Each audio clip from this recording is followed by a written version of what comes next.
how do you know what's happening in your world?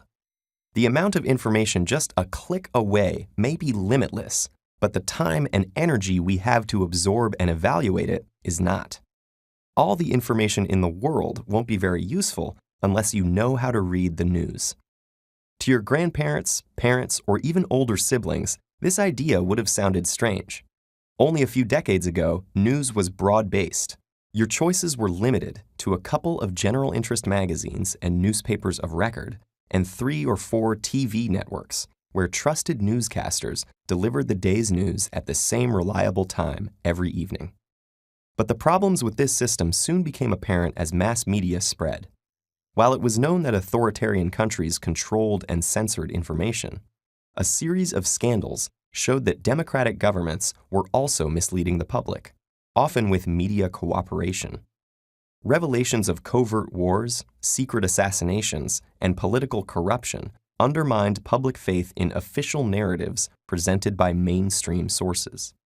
This breakdown of trust in media gatekeepers led to alternative newspapers, radio shows, and cable news competing with the major outlets and covering events from various perspectives. More recently, the internet has multiplied the amount of information and viewpoints, with social media, blogs, and online video turning every citizen into a potential reporter. But if everyone is a reporter, nobody is, and different sources may disagree not only on opinions, but on the facts themselves. So how do you get the truth, or something close? One of the best ways is to get the original news unfiltered by middlemen. Instead of articles interpreting a scientific study or a politician's speech, you can often find the actual material and judge for yourself. For current events, follow reporters on social media. During major events such as the Arab Spring or the Ukrainian protests, newscasters and bloggers have posted updates and recordings from the midst of the chaos.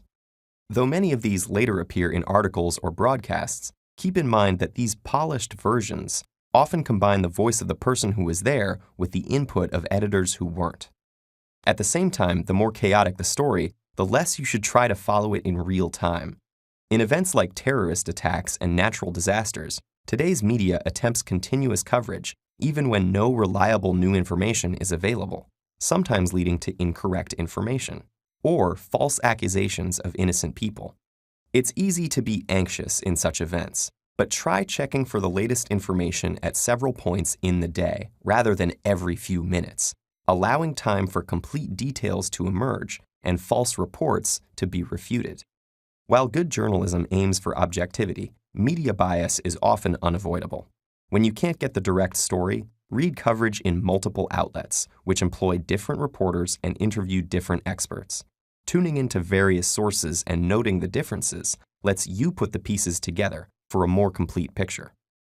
It's also crucial to separate fact from opinion.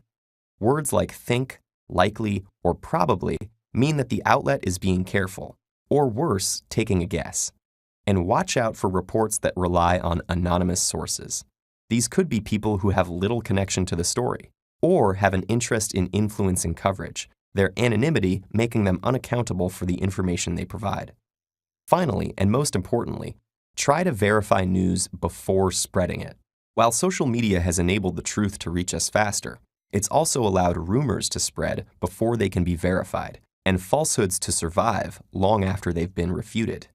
So before you share that unbelievable or outrageous news item, do a web search to find any additional information or context you might have missed, and what others are saying about it. Today, we are more free than ever from the old media gatekeepers who used to control the flow of information. But with freedom comes responsibility. The responsibility to curate our own experience and ensure that this flow does not become a flood, leaving us less informed than before we took the plunge.